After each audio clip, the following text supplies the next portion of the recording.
Donc voilà, dans cette vidéo, bah, on va regarder ce que ça donne un petit ampli de voiture à 65 balles. Je l'avais payé à l'époque.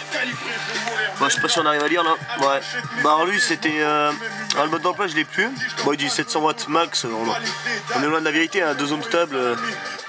C'est simple, là je suis branché en 8 ohms. D'habitude je le branche en 2 ohms mais je pourrais pas dire combien de watts il y avait. Mais avant, quand j'étais en 2 ohms ça faisait. Là-dessus je montais jusqu'à 20 ampères presque en pointe. En mettant à fond je crois 100, en faisant limite saturé quoi. Et donc là je suis en 8 ohms du coup. Donc là il y a 4 haut-parleurs Monaco. Donc ouais eux c'est des 4 ohms. Lui c'est à 8 ohms. Enfin, c'est des 8 ohms les tweeters. Donc là le système il est mis en phase. C'est-à-dire le dôme du tweeter est aligné avec le dôme du. Comment ça s'appelle du large band. À la base c'est des large bandes mais qui sont pas vraiment large band en fait. Ils sont un peu. C'est des large bandes mais ils montent à 10 kHz quoi. Ils font pas bien les extrêmes aigus quoi. Ça peut s'utiliser sans rien d'autre, mais voilà, pas pour écouter la musique, pour je sais pas pour regarder les infos quoi, des haut-parleurs télé quoi, on va dire voilà, c'est pas. Et donc du coup, donc voilà je disais, là les dômes sont alignés, donc là à la base si je les mets sur le même plan, le tweeter et le machin, bah en fait lui il se retrouve avancé d'un millimètre par rapport à lui. Du coup j'ai enlevé 1 millimètre là. Tu regardes là il y a 1 millimètre en moins pour vrai. J'ai juste pensé ça quoi, histoire de voilà. Et l'avantage de la mise en face, bah en fait je suis sur un haut-parleur, enfin je suis sur un filtrage premier ordre. C'est-à-dire bah ceux-là ils ont pas de filtre, ils ont pas de self comment ça s'appelle les harshbands. En fait vu qu'ils ont une coupure acoustique naturelle on va dire à. Enfin peut-être pas 10 kHz par là quoi. Et bah du coup je fais prendre le relais au tweeter par avec des condensateurs. Donc là sous 8 ohms je suis en 1,5 microfarad. Et donc là c'est d'autres gamme, ils sont à 14 € le condensateur. C'est pas ceux à 40 € ou à 100 €, mais c'est quand même de la haute qualité abordable on va dire. Polarisé en plus. Donc le plus toujours côté plus du tweeter. Jamais dans l'autre sens. J'ai essayé de faire la différence des fois parce que à l'oreille il n'y a que les audiophiles qui doivent pouvoir s'en rendre compte. Et au final alors donc là 1,5 microfarad ça donnait je crois si mes souvenirs sont bons ça donne coupure à moins. Oh putain je sais plus. Je crois que ça coupe à 9 kHz. C'est-à-dire à 9 kHz on est à moins 3 décibels. Dire la courbe elle commence comme ça. Là c'est le tweeter et tout. Et elle va commencer à tomber en faisant moins 6 décibels par octave. Et elle va être à moins 3 décibels à 9 kHz il me semble. Il me semble que c'est ça, ou alors c'est peut-être 13, je sais plus, faudrait aller sur le site pour calculer là. DY audio and vidéo, ça s'appelle le site. Vous rentrez 9 kHz filtre premier ordre sous 8 ohms et ça va vous donner le réel. Enfin le réel disons à combien ça filtre. Mais je sais plus c'est soit 9 kHz soit 13 kHz, je sais plus. Je dirais plutôt 9. Donc voilà. Et donc voilà, c'est filtré comme ça et après j'ai atténué les tweeters. Donc les tweeters ils sont atténués par des résistances. Donc là des résistances en comment ça s'appelle atténuateur à impédance constante en fait. Donc du coup ça enlève 6 décibels en fait. Enfin, là actuellement je suis en moins 6 décibels. J'étais à moins 5 avant mais il en restait encore trop. Du coup voilà c'est une mise au point audiophile on va dire. C'est réglé à l'oreille quoi, c'est mon enceinte de voiture. Donc du coup tant que j'ai trop d'aigus bah, je mets plus de résistance. Donc voilà, après revenons à l'objectif principal de la vidéo. Donc c'est pour remarquer la consommation en 8 ohms. Donc là on va bien vérifier qu'on a 8 ohms. Moi je le sais, c'est pour vous montrer à vous. Donc là vous avez, bon on va commencer plutôt par là. Bon ça c'est le tweeter, ceux qui sont par deux. Donc là on va prendre le plus. Donc là le plus là du côté droit il va là, plus là, après le moins de lui il sort. Il va sur l'autre médium. Du coup on est à 4 plus 4 vu qu'on a essayé, donc on est en 8 ohms. Le moins il va là. Et il remonte bien là, voilà.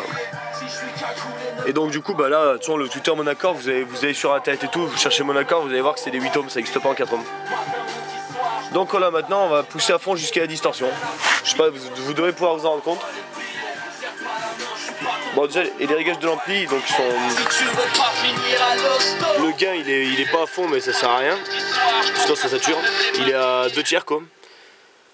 Là je suis en full. Donc ça veut dire que voilà sur large bande. Voilà. Donc là actuellement on a une... Donc c'est simple, c'est 4 ampères par graduation jusqu'à 20. Donc là on a même pas une ampère de consommation. Simple je vais... je peux pas éteindre l'ampli pour vous montrer que... Mais bon. Donc alors... On va mettre une musique qui tabasse quand même. Méchante on va dire. Ou sinon non je sais ce qu'on va mettre.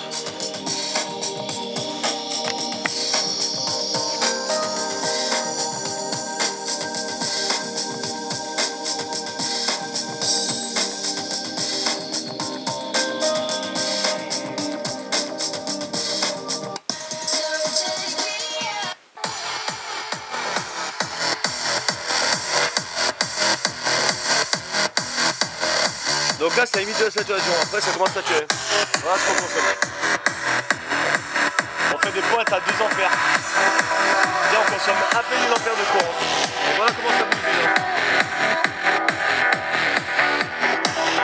Ça consomme absolument rien, 8 tours stabilisé. Là maintenant on va rentrer en saturation. Là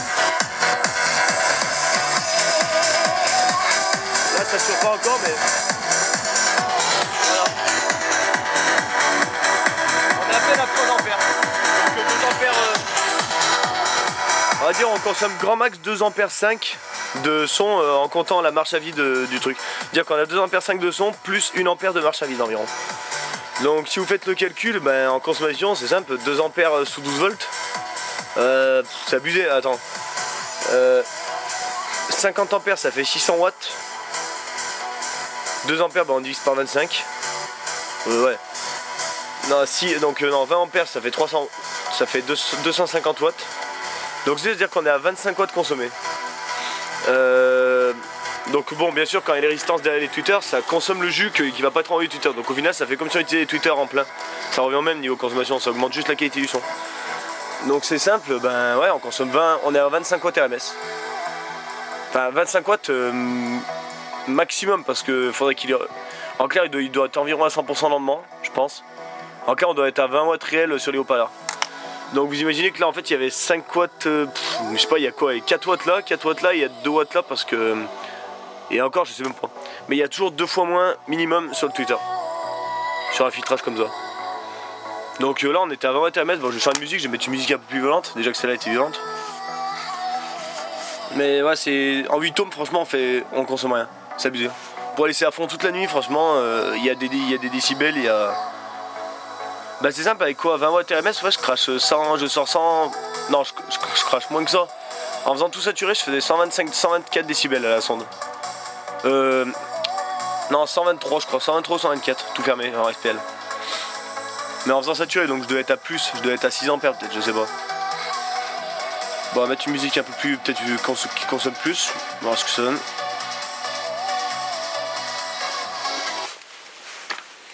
Non, on va se mettre là pour se mettre une idée de la puissance. Là, je mets tout à fond.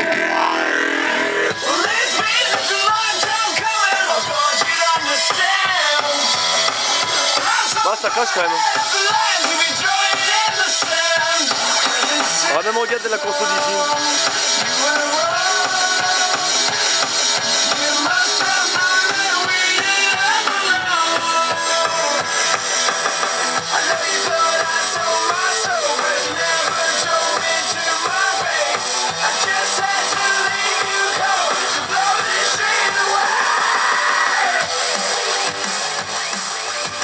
Et là on entend que ça sature. Donc là on n'est même pas à 12 volts, on est à 13 volts 8. Donc on a un peu plus de 20 watts en vrai. Là on entend bien que ça sature. Là-bas c'est un peu déformé. Là, c'est comme...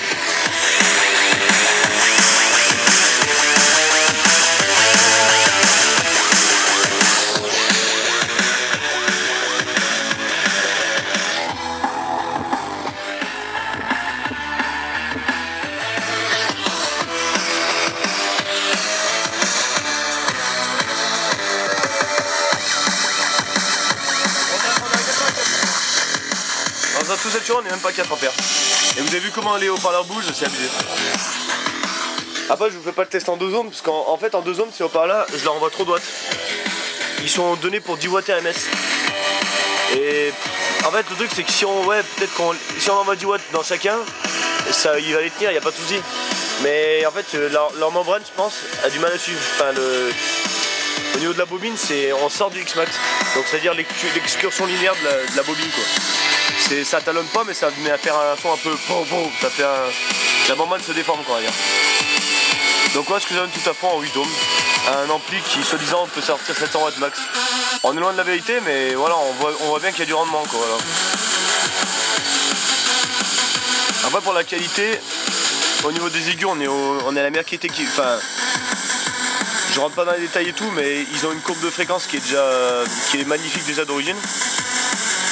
Et une fois que c'est filtré, plus les résistances pour raboter la courbe d'impédance. Les tweeters d'origine enfin ceux-là ils ont déjà pas une bonne fréquence ils ont déjà pas une grosse fréquence de résonance. Et ben on a des tweeters du coup audiophiles, franchement c'est Après là où bien sûr il y en a qui vont les dépasser, ça va être au niveau de la diffusion, c'est-à-dire de la réponse hors de l'axe. C'est-à-dire dans l'axe ils vont être très bons mais hors de l'axe ils vont être un peu moins bons par exemple.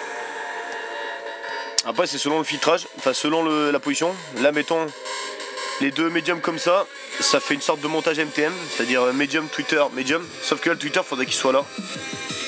Et ça change tous les paramètres en fait. Après c'est tout à l'oreille que je fais moi après, mais je veux dire, mettons mettre le tweeter mettons plus haut, ça va changer le son globalement. Et le mettre au centre aussi, ça va changer le rendement aussi, ça va être un peu tout. Mais bon voilà, monter comme ça, moi j'ai pas envie de modifier et tout. Cette enceinte là je l'avais fait à la base pour ma voiture. Après j'avais changé de haut-parleur, changé de type de filtrage, changé de taille des vents, j'avais tout taillé ça. L'ampli j'ai jamais changé parce que pour tous les jours il va largement assez vite. Parce qu'après sinon après ça rend sourd si j'ai plus de puissance. Je vais abuser plus du bouton volume plus on va dire. Et voilà quoi. Et donc du coup là les accords de l'enceinte ils sont faits à des évents. Bah c'est simple, bon à l'oreille quand je suis dans la voiture, et si j'ai que ce haut-parleur là, avec les vents je suis accordé environ à entre 40 et 45 Hz. Je sais pas exactement, après faudrait y mesurer on va dire. Et là de ce côté là je suis à 50-55 Hz. En fait j'ai fait sur cette musique là, l'avantage c'est que vous avez des basses, ça monte progressivement. Ça part de 35-40 Hz et ça monte jusqu'à 70 ou 80 Hz. En marche d'escalier comme on a pu le voir. Et au final je faisais en sorte que dès que j'ai la résonance de celui-là, que j'entends bien les 40 Hz par là, que par la suite il n'y a pas de creux et que je monte, que celle-là prend le relais mais sans faire plus de basse, trop de basse. Du coup entre 40 et 55 Hz dans la voiture je suis linéaire, franchement j'ai fait le test, à l'oreille franchement c'est bien. Ouais, le truc ça manque un peu de réponse de part de la taille de haut-parleur vers les 80 Hz quoi, dans les hautes basses quoi on va dire. Mais bon voilà après cette enceinte doit rester quand même relativement légère pour la voiture. Bien qu'elle fait déjà 30 kg avec l'ampli. Elle avait pesé 30 kg toute comme ça. Et je veux pas qu'elle soit trop lourde pour la voiture donc voilà. Donc voilà bah vous savez tout, enfin plus ou moins tout sur le général de l'enceinte. Donc là on était branché sur l'abaisseur de tension qui était donc en 13 volts 8 voilà comment c'est écrit là. Comme c'est écrit là. Et donc voilà, l'ampli, ouais. Bah donc j'ai branché voilà la wall again hein. Avec là c'est du 1,5 mm². Branché directement dessus. Là il n'y a pas de perte de puissance ni de hausse en mettant des plus gros câbles, j'ai déjà fait le test. Enfin, il n'y a pas de perte de puissance à l'oreille. À la sonde bien sûr il y a un petit gain, mais voilà. Et voilà. Donc voilà, vous savez tout. Bon allez, bah je vais la mettre en ligne cette vidéo, ça faisait longtemps que j'en avais pas fait sur le son. Voilà. Allez à bientôt. Voilà, il y a le reste de la sono là aussi. Bon celle-là je vais pas détailler aussi, on détaillera plus tard. Celle-là elle a une mise au point ici. Moins 13 décibels sur chaque médium pour accorder avec ceux-là. Ceux-là ils sont donnés à 87 décibels de rendement je crois. Bon c'est des subs aussi, c'est un frayeur qui sont donnés le rendement. Ceux-là ils sont donnés à 101,5 décibels, un truc comme ça, 101,3. Du coup en enlevant 13 décibels on se retrouve à 88 théorique, mais c'est la théorie quoi. Après ça change, vu qu'ils ont une courbe de fréquence pas trop linéaire ceux-là, pour s'accorder avec eux il fallait enlever 13. Enfin j'ai essayé moins 12, il y en avait encore trop. J'ai essayé moins 14 en touchant les geysers. J'ai essayé moins 13 et c'est moins 13 que j'ai retenu. Après je vais pas faire une mise au point en moins 13,3, moins 12,7 parce que ça vaut pas le coup sur les médiums. C'est sur les tweeters ça peut se faire à la rigueur si on veut. Après c'est pour les audiophiles ça, mais une mise au point de 1 décibel c'est déjà très bien pour la majorité des gens. Donc eux il y a moins 14. Et eux là pour l'instant il y a moins 2. Donc ben, au passage vu que j'ai commencé la vidéo, ben, autant faire écouter. On va juste enlever le câble. Ça se décharge, hop voilà. Vous allez voir ce que le son que ça fait. C'est un son différent mais moi je trouve qu'il est même mieux. Il est vraiment doux, franchement c'est agréable. Voilà. Donc l'ampli c'est un ampli pour 2 x 8 ohms. Là j'ai enlevé moins 3 décibels là. Oh t'avais pas de son c'est bizarre. Ah mais forcément je suis en AV auxiliaire.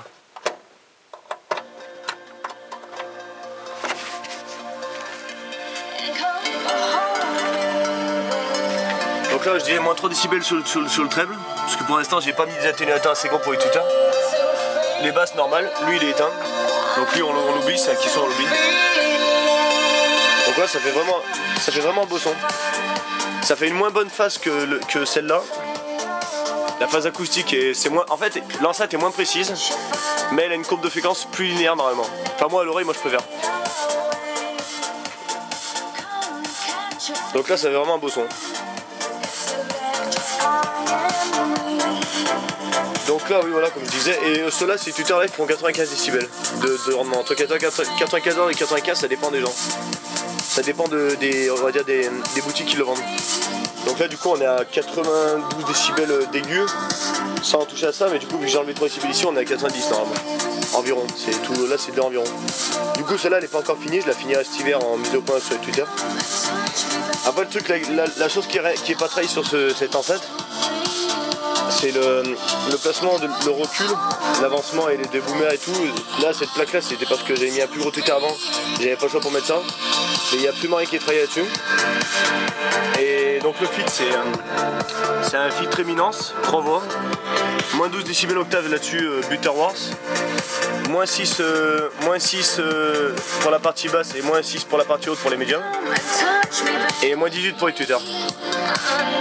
Donc là en réel, ceux-là ils ont une courbe de fréquence qui est de moins, donc ils commencent à 500 Hz, ils ont une fréquence de résonance à 510 Hz peut-être, je sais plus, je m'en rappelle plus. Non 440 Hz normalement ça. Ça c'est dû à ils sont clos en fait, c'est des médiums clos. Ils montent jusqu'à 4,8 kHz normalement.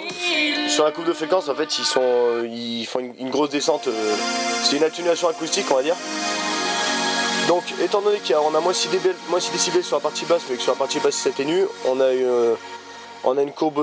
En fait en théorie on est à moins 6 décibels d'atténuation, mais vu qu'on rajoute 7 haut-parleurs, en réel on est à entre moins 12 et moins 18. Grâce à la coupure acoustique naturelle du haut-parleur. Et en haut du coup on est à moins 18 aussi, plus ou moins je crois, faudra que je regarde. Donc du coup au final on n'est pas sur un filtre moins 18 ou moins 6 décibels octave entre médium et tweeter, on est sur un moins 18, moins 18. Et l'avantage c'est que en fait niveau son le moins 6 sur le médium théorique et moins 18 sur le tweeter c'est le pire qui existe en phase, en qualité sonore et tout. Mais là vu qu'on est à moins 18, moins 18 en pratique, du coup ça va, je sais pas, je crois que il est plutôt bon le moins 18, moins 18. Après il n'y a pas de recul du tweeter d'avancement, il n'y a pas de correction de phase, il n'y a pas de correction de délai. Mais on voit que le son est quand même bon. Donc là-dessus je compte pas faire de boulot sur la mise en phase et tout normalement, parce que il faut y calculer, il faut des appareils de mesure, c'est impossible. C'est vachement dur. C'est plus que tandis que sur un filtre moins 6, sur un filtre moins 6 naturel, moins 6 sur le tweeter, et ben il faut juste aligner les centres. Là c'est comme ça qu'il faut faire dans tous les cas. J'ai fait à l'oreille aussi, et c'est vrai qu'on a un gain. C'est très important, si vous mettez le tweeter, si le tweeter vous le mettez là, et ben la précision elle change complètement. Tandis que moi au départ je l'avais mis au plus bas.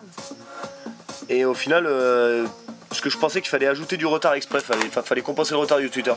Et en fait non. Du coup au final j'ai fait ça. J'ai fait comme il disait, finalement faut les mettre en phase, faut les mettre ensemble. Bon donc voilà, c'en est fini pour la vidéo. Donc voilà, j'ai présenté 2 enceintes du coup. Voilà, bon allez, à bientôt pour une autre vidéo.